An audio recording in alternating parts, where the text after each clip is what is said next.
बच्चे डिवाइड सिखाने जा रही हूँ। उस दिन मैंने माइनस करके डिवाइड करना सिखाया था ना, अब आप टेबल पढ़ के डिवाइड करना सीखिए।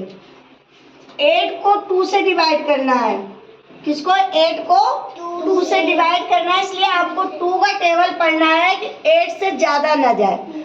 तो आप रफ करके आप मल्टीप्लाई करिए। 2 का टेबल लिखिए।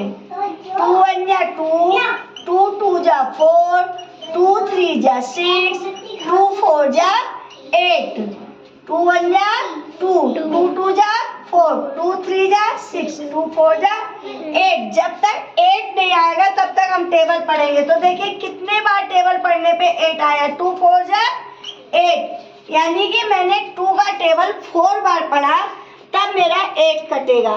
कितने बार टेबल पढ़ा है? 4 बार। तो आंसर क्या आ जाएगा यहाँ पे? 4। आ गया समझ में? इस तरह करना है।